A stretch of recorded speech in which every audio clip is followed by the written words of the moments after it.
రజనీ ప్రియదర్శిని. ఈ దంపతులు హైదరాబాద్ నుంచి వచ్చారు కదా. హైదరాబాద్లో ఎక్కడ ఉంటారు? రామంతపూర్ నుంచి వచ్చారు. మన గురించి తెలుసుకొని యూట్యూబ్ చూసి వచ్చారు. సో మ్యారేజ్ 13 ఇయర్స్ అయింది. 13 ఇయర్స్ వరకు చాలా ప్రయత్నాలు చేసుకున్నారు హైదరాబాద్లో. ఇక్కడికి వచ్చాక తరో ఎవాల్యుయేట్ చేశాము. తనకి ఎగ్ రిజర్వ్ ఏఎంహెచ్ ఎంత ఉండే? 1 ఉండే. సో ఏఎంహెచ్ 1 ఉంది. కొద్దిగా క్వాలిటీ తక్కువ ఉంటుంది, రిజల్ట్స్ తక్కువ ఉంటాయి అని అన్ని ఎక్స్ప్లెయిన్ చేశాము. పాపం డిసప్పాయింట్ అయింది. కాకపోతే ఫస్ట్ టైంకే ప్రెగ్నెన్సీ పాజిటివ్ వచ్చింది. ఈ రిజల్ట్స్ అన్నవి కూడా కేవలం ఎగ్ క్వాలిటీ, వీరకణం క్వాలిటీ, గర్భాశయం పైన ఆధారపడి ఉంటుందని రిపీటెడ్గా అందరికీ ఎడ్యుకేట్ చేస్తుంటాను. ఇదే విధంగా వాళ్ళకు కూడా చెప్పాను. సక్సెస్ రేట్ కూడా 50%, 60% చెప్పాను. బట్ స్టిల్ యాక్సెప్ట్ చేశారు. ఫస్ట్ టైంకే పాజిటివ్ వచ్చింది. ఇప్పుడు చక్కగా బీటా ఐసీజీ దాదాపు 1500. యా, బాగుంది, హెల్దీగా ఉంది.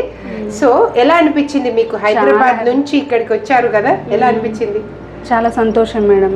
అంటే ఏం అంత ప్రాబ్లం అనుకోలే, ఇక్కడికి వచ్చినాక సక్సెస్ అయితే చాలు. ఇంత నీతో ఉన్న వాళ్ళందరికీ కూడా ఎలా ఉంది ఇక్కడ? నీకు ఎలా అనిపించింది? చాలా పాజిటివ్. నీ ముందు, నీ బ్యాచ్ లో, నీ ముందు, నీ తర్వాత అందరిది తెలుసుకుంటూ ఉంటే అందరి దగ్గర నాకు పాజిటివ్ ఇంప్రెషనే వచ్చింది. సిస్టర్స్ అయినా, మౌనిక మేడం అయినా, మీరైనా, ఎవరైనా అందరు నాకు పాజిటివ్ గానే రిసీవ్ చేసి. మీకు ఎలా అనిపించిందమ్మా? మీ అమ్మాయికి వస్తుంది అనుకున్నారా ఈ 13 ఇయర్స్ తర్వాత? దేవునికి మొక్కిన రావాలని మీ దగ్గరకు వచ్చింది కాబట్టి కన్ఫర్మ్ అవుతుందని కూడా అనుకున్నాము. ఓకే, మేమందరం నమ్మం ఖచ్చితంగా సక్సెస్ అవుతుంది. ఫైనల్ గా హ్యాపీ మేడం. హ్యాపీ 13 ఇయర్స్ తర్వాత కదా. హ్యాపీ.